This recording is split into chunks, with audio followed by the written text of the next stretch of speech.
We've all heard the stereotype that men are hardwired for sex and are more likely to stray from their partner, but that for women, sex isn't that important, that women want nothing more than commitment and emotional stability. But that stereotype isn't true. Women also cheat on their partners. But why? I talked to psychotherapist and author M. Gary Newman, and he said that one of the main reasons that women cheat is sexual infrequency. Newman surveyed 500 admitted cheaters and non-cheaters. The non-cheaters said that they had sex with their partner an average of 10 times per month, while the cheaters said that they had sex with their partners only 5 times a month. Newman also cites communication, or specifically a lack thereof, as another reason that women cheat. According to Newman, non-cheaters said that they spend an average of 30 to 60 minutes a day talking with their partner, and the cheaters said that they spent less than 5 minutes talking with their partner every day. And here's a really interesting statistic from Dr. Helen Fisher, an anthropologist at Rutgers. Fisher cites a study where 34% of the cheating women surveyed said that they were happy in the relationship. So the less happy the woman, the more likely she is to cheat. That makes sense, right? But this doesn't necessarily apply to men. Fisher said that 56% of the cheating men said that they were happy in their relationship. So based on those numbers, it seems like men will cheat no matter how happy they are with their current partner. Meanwhile, more women are cheating than ever. According to a survey by the National Opinion Research Center, women are 40% more likely to cheat than they were 20 years ago. Scientists partially attribute this to the increased presence of women in the workforce. And the more successful the woman, the more likely she is to cheat. A University of Washington study found that women who earn $75,000 a year are 1.5 times more likely to cheat than those who earn less than $30,000 a year. So to review, scientists have found that these factors are the keys to why women cheat. The more successful a woman becomes, the more chances she has to cheat. B. Emmanuel, I would love for you to go with that. Sorry, your network was kind of breaking. Oh, sorry about that. I'm saying that he did mention, sorry, let me come back. Right. So he mentioned a lot. I mean, 4 major points and reasons why women cheat. But the one that caught my attention was the fact that he said the more successful a woman becomes, the more likely she is to cheat. How true or false is that in your opinion? Yeah, in my opinion, I think that's a great point, first of all, he made. The more successful a woman is, the more likely it is for this woman to cheat. You know, we have been groomed to think that men are the ones to do everything. Right. Men are the ones who are supposed to be successful. Because women are supposed to wait for successful men to come and pick them up there. Right.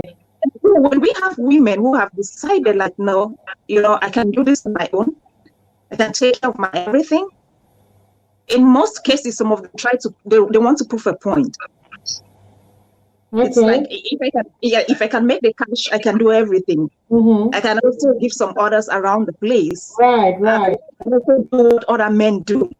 So because they are financially strong, it's easier for them to cheat because, I mean, what's keeping them, you know? So I just feel like it's because the wrong notion about what a woman should do and what a man should do, especially when it comes to financial responsibility. By the time you let women know that it's very okay for you to make your own money, then women will know there's no need to put in an extra attitude when you make this money. Yeah, so I think that's where the point of the more likely a woman is successful, the more it is for her to cheat. Apart from the what are the consequences of this in marriage? Your children, people you're related to, the other person. You know, let's look at this while we round up. Emanuela, you want to go first with this, please? Yeah, sure. First, I believe when women start cheating, they become emotionally detached to their home, unavailable in their homes, because they give more time to their cheating partners out there. And this is how the children start feeling the absence of their mother. because it shows, even though it physically, it might not be, emotionally, the mother is even not available for this kid. And on the other hand too, women who cheat because of revenge, they put it on their children too. Mm. Women who cheat because they want to revenge something their husbands did, maybe because they cheated, maybe because they're not treating them rightly. These women unconsciously tend to transfer aggression to their kids. Mm. Once they are not happy with their spouses, they are barely happy with their children. So you leave your cheating avenue, and by the time you're getting home, anything your child is doing, you're just Are shouting. frustrated? It's transferring frustration on them. Frustration. You're just angry. You're an angry somebody. You're bitter, yeah. You're just bitter. So the children, they tend to see these things, and they grow with these things in their mind. They know it. They know their mothers were not available. They know their mothers were detached. So I feel like that's some of the downside of cheating on our kids. When we do these things, we think we are getting back at our partners. Yeah. We think we want to get the satisfaction, but we forget about these children. They need us. That's right. Bison, consequences of cheating while we round up, please. Okay. Apart of the obvious health consequences of cheating, STDs and all that, these are very obvious consequences. If you go cheating, you may either come home. If you don't come with, if come, you're gonna come with.